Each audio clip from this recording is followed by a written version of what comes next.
Beth, now, what I'd like to show you is a video clip that you may be quite familiar with. And what I'd like you to do, if you can please, is point out to me the examples of micro-expressions that you can see in this clip, and we can stop and freeze frame and go back and go forward at any point to really try and, clarify exactly the sorts of things you're looking for.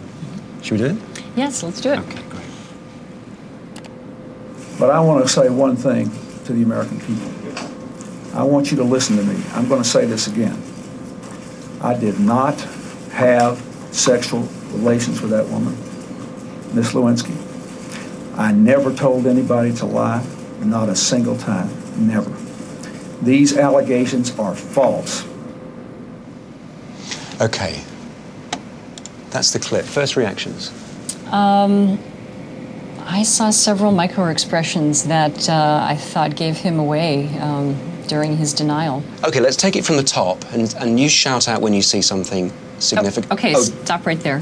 He's got kind of a bad boy look on his face right there. He's sort of chewing his lip. He looks rather amused to me, like he's getting ready to put one over. He doesn't look nearly as serious as he should be, considering the gravity of the situation. Okay, let's carry on then and see if we can find the next point where you... But I want to say one thing. Okay, stop. Okay, look at... He's got a smirk on his face. He's got a smirk. And again, that is not an appropriate facial expression, considering that he's about to tell something very serious to the public. He's addressing the public right now.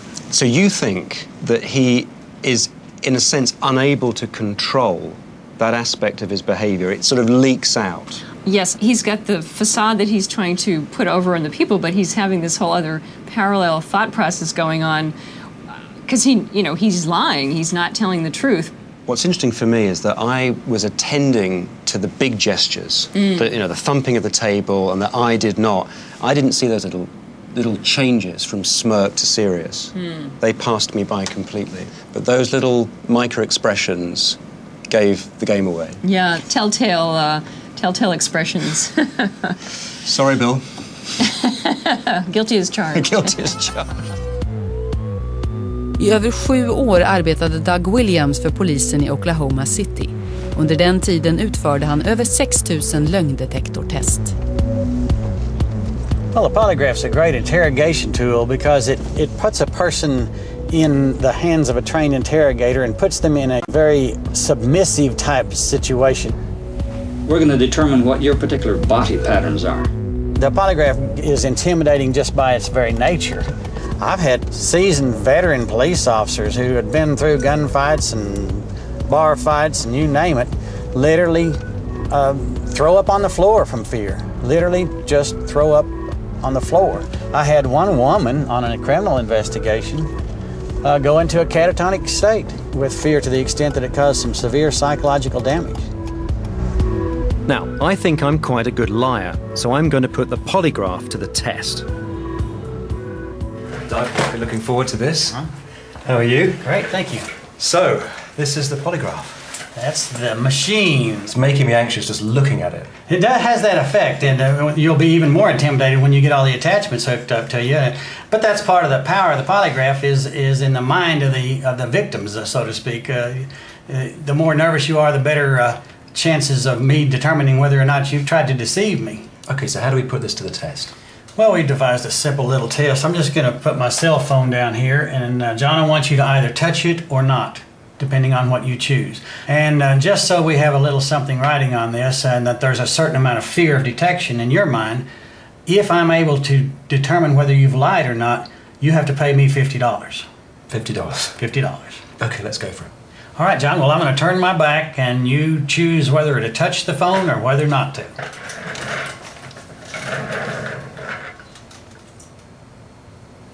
Have you made your decision? Yes, I have. Are you ready? Yes, I am. Vad Doug håller utkik efter är ofrivilliga fysiska reaktioner som kommer när man känner sig pressad. Till exempel när man ljuger.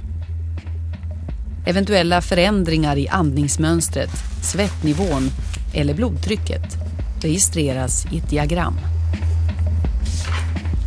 Först ställer Doug några enkla kontrollfrågor. Is your first name John? Yes. John Marstons lögn kommer sen att jämföras mot de här resultaten. Do you live in London? Yes. Are you sitting down? Yes. Nu ska John Marston ljuga. Did you touch my cell phone? Yes. Did you lie to me on that last question? No.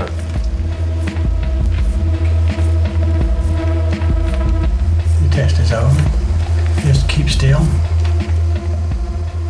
Så lyckades Doug och lögndetektorn avslöja John Marston. Okay, John, anybody can see, I mean, even from a distance, you can see that you're not as good a liar or as good at controlling your reactions as you might have thought, because when we came down to the point at issue, the two very relevant questions, did you touch my cell phone, and did you lie to me on that last question? You exhibited a very dramatic and sustained response. So that's the point where I said I did touch your phone there. And the question here I was asked, did you touch my cell phone? And you said yes, and then had a big reaction. And then the next question, did you lie to me on that last question? No, and then even more sustained and more marked reaction. So based on this polygraph chart and based on your physiological reactions, it's my opinion that you have lied, and it's going to cost you $50. 50 it is, I guess.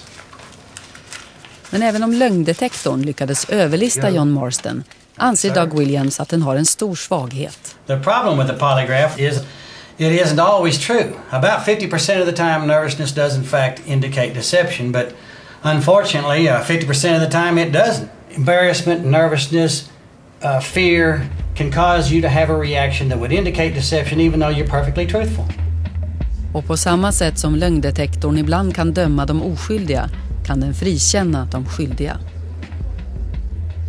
2003 dömdes USAs mest aktive seriemördare Gary Ridgway för 48 mord. Under loppet av 2 år ströp han sina offer som alla var unga kvinnor. Men Ridgway var misstänkt redan 1987 och ombads då att ta ett lögndetektortest. Ridgway klarade testet och släpptes. Och sen fortsatte han att mörda. Doug Williams tror inte bara att lögndetektorn har en svaghet. Han kan bevisa det. I had a friend of mine come in once when I was on the police force, and he was a detective, and he said, you know, Doug, he said, knowing as much as you know about the polygraph, would it be possible for you to beat it? And so I thought, well, I wonder. After he had left, I hooked myself up to the polygraph and set myself down and tightened up my anal sphincter muscle like I was trying to stop a bowel movement, and lo and behold, I cranked out about a 100-point blood pressure increase just like that. So you're telling me that a simple butt clench is sufficient to sort of throw you off? Basically what it is, the anal sphincter muscle is surrounded by the largest arteries in the body, and it's like a garden hose. You tighten up around that garden hose and you cause an increase in blood pressure. But if I'd known that before, I could have saved myself $50. Could have saved $50. Med lögndetektorns svagheter i åtanke har forskare experimenterat med andra tekniker. Hjärnröntgen, röstmönster och till och med termiska signaturer har använts i jakten på lögnexperternas heliga graal, 100% tillförlitlighet. Det är fortfarande en bit kvar till det målet.